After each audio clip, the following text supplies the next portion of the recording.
Listen. If you do not understand white supremacy, what it is, and how it works, everything else that you understand will only confuse you. Now, sometimes people say, well, you mean everything that I understand will confuse me if I don't understand racism?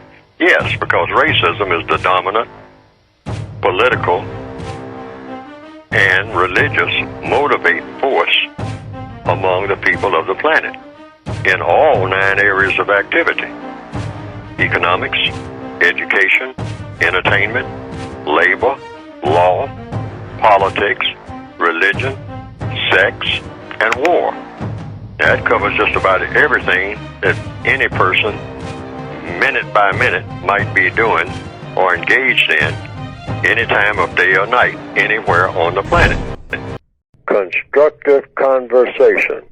That's one thing that is woefully lacking all over the world, and particularly here in the Northwestern Hemisphere, and particularly among people of color, particularly people who are classified as black.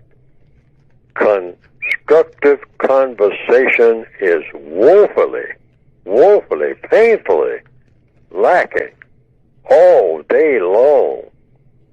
You hear conversations or arguments mostly, and you try to say, now, what is constructive about this? What am I listening to here on this bus? And there's someone on a phone back on the bus talking to the top of their voice, screaming, yelling. And is this constructive conversation? In other words, constructive conversation means when that conversation or that talk, you can't sometimes call it conversation, sounds like an argument all the time, an argument. We should never have arguments. We should always have conversations. Conversations are designed to come to a conclusion that's going to solve a problem in the best possible manner. An argument is just designed to win an argument, or to generate another argument that's designed to win an argument. So it just goes on and on and on, and it escalates hostility. That's what an argument does. It brings on greater and greater and greater hostility. And from the hostility comes conflict, greater verbal conflict, meaning the conversation gets to be name-calling and accusations and counter-accusations. Next thing you know, that leads to what? A fight. Yeah, a fight. And what does the fight lead to? It leads to killing, which black people have plenty of. But if we had constructive contact, we would just make sure anything that I say is going to have a constructive result. Otherwise, I'm not saying it. Yes, sir. And the way you avoid non-constructive conflict, and most conflicts are non-constructive, is you don't engage in anything but constructive contact. And usually you do that through words. So if you don't have anything constructive to say, try to do your best not to say anything at all. Silence. Black people in the Northwestern Hemisphere need tons and tons and tons and tons of absolute silence. Nobody's saying anything, period. We're not very, you might say, to use the word good, we're not very good at it. We're not very good at it at all. It's just terrible. If you just, we make eye contact. All of our contacts are just loaded with hostility because we are very poisonous people. The system of racism has just loaded all of us up with poison. And we can't look at each other without, hey, we want to get something on. What do we mean by that? Conflict. And when the words come behind it, what you looking at me for? or in the grocery line. I mean, you know, you can almost feel the tension as the baskets begin to form between people and whatnot. If anybody makes eye contact, you got to watch out. Is this going to be a gunfight situation? I mean, you can almost feel it coming. You can feel it coming. We have this thing. This is why for years I said when black people see each other coming, they should go the other way. I mean, I'm talking about 2 blocks away, so that their paths don't even cross. So that they don't even get in contact, don't even get close enough to each other to talk.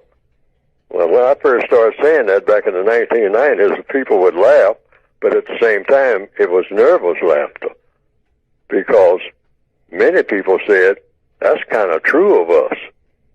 I mean, even when we spot each other 2 blocks away, we start forming opinions and getting it in our mind that if we come anywhere close to each other, we're supposed to get our fist balled up. A couple of years ago, a young fellow was getting on the subway. Mm-hmm. No, he was passing by a bus stop, and another young black male was standing there with his grandmother. And he said, "What you looking at me for? You don't know me. What you keep looking over here for? You got something for me? You got something for me?" And then he pulled out his gun and killed the guy. Mm. And the boy wasn't even looking at him. The boy was looking at something down the street that his grandmother was trying to point out. Looking past him. Mm-hmm. But he died right there at the bus stop. That type of thing. I mean, we are loaded with poison. We are just loaded with it. You can feel it walking up on a bus stop. And already there's 5 or 6 black people huddled together there. You can almost feel it. Hey, I need to walk past this bus stop. I don't even need to stand here with us, because something ugly is going to happen. Somebody's going to say something ugly. And then that's going to add to some more ugliness. And the next thing you know, you got a small riot between 5 and 6 people on a bus stop. Whereas if they didn't attack with each other at all, which is real healthy for black people. See, in other words, I've often said, hey, the black person who is about to explode and whatnot, just transfer that black person from what we call the ghetto to where he or she is surrounded by nothing but white folks. Just a whole bunch of white faces. Little old white ladies pushing a shopping cart. White people walking their dogs. I mean, that black person becomes more thoughtful, more considerate, and quieter. Now, some people have said they've seen some cartoons of my work on the internet that have been presented, and that it pretty well embellishes what I have been trying to say in my textbooks.